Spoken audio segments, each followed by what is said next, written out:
E aí, inscritos e visitantes da X-Tudo Games, tudo bem? Hoje iremos para mais uma edição do X-Tudo Futebol Clube, que tem esses destaques. Mercado de transferências. Messi não é mais jogador do Barcelona. E mais, você fica por dentro das notícias da semana, a volta da Copinha para 2022, o novo decreto de flexibilização da retomada de torcida nos estádios do Distrito Federal e a FIFA rejeita o pedido do País Basco de disputar competições oficiais. Agora, no X-Tudo Futebol Clube.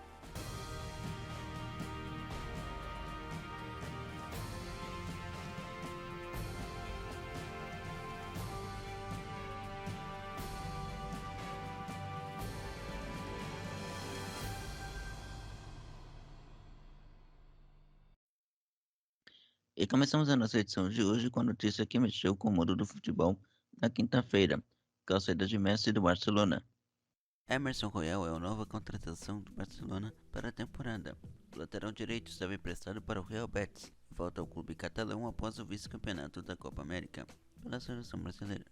Com o retorno, ele passa a integrar o elenco do técnico holandês Koeman e faz exames médicos obrigatórios na segunda-feira. O brasileiro foi apresentado no mesmo dia, após os exames, no Camp Nou e participou do treino da equipe, junto do compatriota Felipe Coutinho. Caio Jorge é a nova contratação da Juventus. Segundo o jornal Lance, as condições oferecidas pelo Santos foram aceitas pela velha senhora, e a jovem revelação do Peixe será liberado para jogar no caute italiano.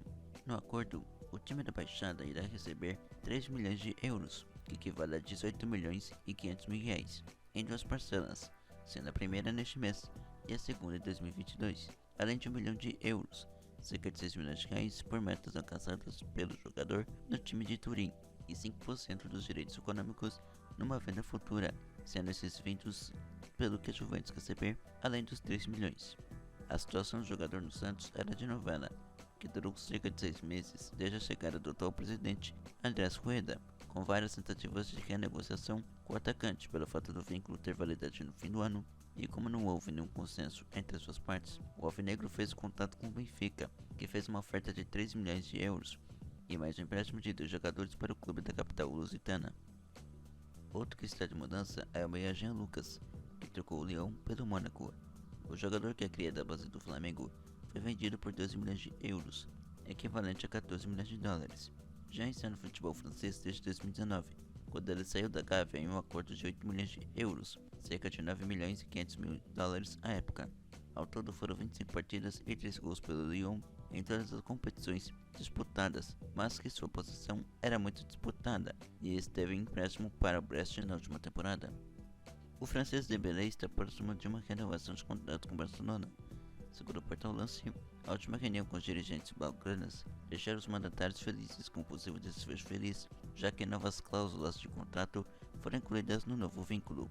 Agora, as tratativas com o jogador serão paralisadas pelo fato de estar se recuperando de uma lesão sofrida na Eurocopa, e a previsão é de que ele volte apenas na segunda metade da temporada. Para os catalães, a pretensão é renovar com o atacante antes do fim do ano, no intuito de evitar uma briga de especulações sobre o futuro do jogador, que esteve no alvo de Juventus e do Manchester United, sendo mais interessante para os italianos. Dembélé tem vínculo com o Barcelona até 2023 e pode sair sem custos do clube se não entrar em um acordo. Vanderlei Luxemburgo é o novo técnico do Cruzeiro. Ele que chega em um momento onde o clube necessita de uma rápida recuperação para poder entrar na briga pelo acesso na Série B, já que o Cabuloso está na zona de rebaixamento na 18ª posição, com 2 vitórias, 6 empates e 6 derrotas. A Raposa também enfrenta um outro problema, um novo transfer ban, o que impede o clube a registrar novos jogadores. Ao todo, são 13 milhões de reais que o Cruzeiro deve com atletas, sendo 7 milhões de dívida com o Defensor do Uruguai na compra de Arrascaeta e mais 6 milhões nas tratativas com Mazatlán e os Monarcas Morelia do México por comprar os direitos econômicos de Riascos. Ambas as negociações foram feitas em 2015. Vanderlei esteve à frente do Celeste em 2 ocasiões, entre 2002 e 2004, na qual conquistou a Tríplice Coroa em 2003, quando conquistou o Campeonato Mineiro, o Campeonato Brasileiro e Copa do Brasil no mesmo ano, e em 2015, em torno de 3 meses. À beira do gramado são 126 jogos, sendo 74 vitórias, 25 empates e 27 derrotas. Esse é o sexto técnico da gestão Sérgio Santos Rodrigues em 1 ano e 2 meses. Os últimos foram Anderson Moreira, Ney Franco, Luiz Felipe Scolari, Felipe Conceição e Mozart Santos, que deixou o clube após mais um novo tropeço contra o Londrina no empate em 2-2. O último trabalho de Lucha foi no Vasco, entre dezembro de 2020 e fevereiro deste ano, na tentativa de salvar o Cruz Maltino do quarto rebaixamento na história do time, o que acabou não conseguindo evitar. Palmeiras empresta Borja para o Grêmio. Segundo informações da Rádio Bandeirantes, o colombiano estará emprestado ao clube gaúcho até dezembro de 2022, com pagamento de 6 milhões de reais do Grêmio ao Alviverde Imponente. Pelo clube da Barra Funda, o atacante entrou em campo em 112 oportunidades e marcou 36 gols e estava emprestado ao Júnior Barranquilla no ano passado, onde anotou 35 gols em 59 partidas. Na nova equipe, Borja terá disputa direta na sua posição com o veterano Diego Souza e da revelação gremista Ricardinho. Após residir com São Paulo, Hernanes é o novo reforço do Sport para a disputa do Brasileirão. Ele que chega ao Leão da Ilha após não ser aproveitado pelo técnico Hernan Crespo no São Paulo e como não entrou em campo nesta edição da Série A, ele pode jogar o resto do campeonato. No Sport, Hernanes terá um contrato de produtividade até o fim da temporada, com possibilidade de extensão até o Campeonato Pernambucano do ano que vem. O Profeta, como é chamado, terá a primeira oportunidade de jogar profissionalmente por um clube pernambucano. Quando pequeno, chegou a jogar futsal pelo Santa Cruz, mas acabou se profissionalizando no clube paulista. Ainda não há previsão de estreia de Hernanes com a camisa do Leão, mas o craque que chegou a ser convocado para a seleção chegou ao momento de reestruturação no Brasileirão, com um triunfo sobre o Bahia na 15ª rodada e está em 15º com 14 pontos, com 3 vitórias, 5 empates e 6 derrotas. Além de Hernanes, o Sport também confirmou o retorno de Everton Felipe. Cria da base, o meia volta para onde teve destaque entre 2016 e 2017, que chamou a atenção do time do Morumbi, que o contratou em definitivo por 6 milhões de reais e garantiu 40% dos direitos econômicos ao Sport após um ano de empréstimo. No time da Fé, Everton Felipe tinha contrato até o final de 2022, mas acabou optando por uma rescisão amigável para voltar ao clube que o revelou. Desde que chegou no tricolor, o meia acabou não se firmando no clube e conviveu com alguns empréstimos para o Atlético Paranaense, Cruzeiro e Atlético Goianiense. Neste ano, acabou entrando apenas uma vez, nos minutos finais da vitória por 3-0 sobre o Sport Cristal do Peru na fase de grupos da Libertadores. Ultimamente, as duas equipes têm tido uma boa relação no mercado de transferências. O São Paulo ofereceu por empréstimo o lateral esquerdo Júnior Tavares e o atacante Jonas Toró.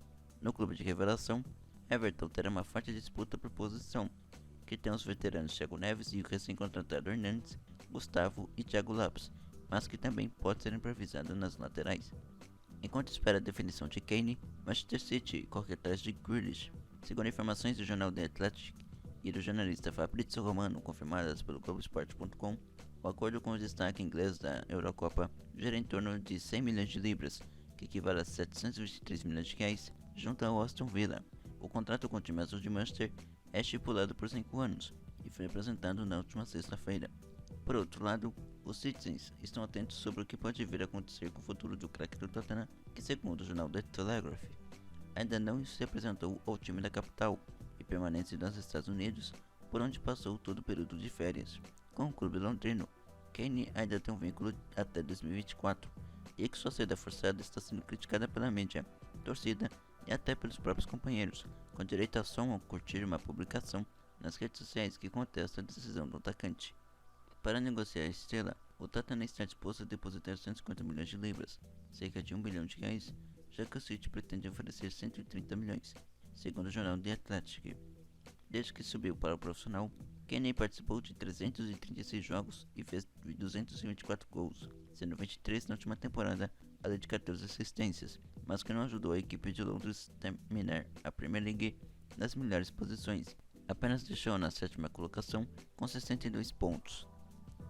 É oficial, Lionel Messi não é mais jogador do Barcelona. Segundo a mídia espanhola, o motivo do craque argentino de não continuar no clube, que o consagrou no futebol mundial, são os obstáculos econômicos e estruturais que impediram a renovação de vínculo. Esses obstáculos que o time da Catalunha enfrenta é o tanto de gastos estipulado no Fair Play financeiro da La Liga, que caiu de 600 milhões de euros, que equivale a 13 bilhões de reais, para 347 milhões de euros, ou 2 milhões e 1 milhão de reais, na cotação atual, Como tentativa de convencer o craque a permanecer no Camp Nou, foi fazer um acordo, um salário reduzido pela metade, que geraria em torno de 36 milhões de euros, cerca de 220 milhões e 3 mil reais, o que foi aceito pelo argentino, com direito a 5 anos de um novo vínculo. Com a surpreendente saída, apesar de estar sem contrato desde o dia 31 de junho, Messi deixou Barcelona depois de 21 anos, juntando os anos de categorias de base e profissional, colecionando 672 gols em 778 jogos, além de conquistar 4 Ligas dos Campeões, 3 Mundiais de Clubes, 8 Supercopas do Rei da Espanha, 4 Copas do Rei e 10 Campeonatos Espanhóis. Também pelo clube catalão, o ídolo argentino se tornou 6 vezes o melhor jogador do mundo. Agora os possíveis destinos de Lionel Messi são muitos, dentre os que estão mais evidentes são Manchester City e o PSG. Agora vamos para as notícias da semana, com destaque para o novo decreto de flexibilização da liberação de torcida nos estádios no Distrito Federal. O governo do Distrito Federal anuncia novas medidas de flexibilização para público nos estádios. As regras serão tomadas na partida de volta das quartas de final da Libertadores entre Flamengo e Olímpia, programada para o dia 18 no Mané Garrincha, confirmada pela Conmebol na última segunda-feira. Por meio do Diário Oficial, o governo local aumentou a capacidade do estádio de 25% para 30%, o que autoriza o rubro-negro a vender 22 mil ingressos para o duelo, superando os 18 mil da medida anterior, e o prazo de realização do exame RT-PCR de 48 para 72 horas antes da partida, e a presença de menores de idade e grávidas. Essa é a segunda vez que o Flamengo usa o estádio da capital federal para disputar uma partida de Libertadores. A primeira aconteceu nas oitavas de final, no confronto de volta contra o Defensa e Justiça, que contou com a presença de 18 mil torcedores e viram o rubro-negro golear o time argentino por 4-1. A adoção do decreto de flexibilização nos estádios candangos vem acompanhada da medida da Conmebol, que autoriza a presença do público, desde que os protocolos sanitários locais liberem em certa capacidade de pessoas. A Federação Paulista de Futebol confirmou o retorno da Copinha para 2022. Segundo a reportagem da Rádio Bandeirantes, a 52ª edição do torneio vai acontecer entre os dias 2 e 25 de janeiro, como é de costume, com a final no dia do aniversário da cidade de São Paulo, após o ano de cancelamento por conta da pandemia. No torneio, vão atuar atletas nascidos entre 2001 e 2006. Até o momento, não há informações sobre os clubes que vão disputar o torneio e as sedes.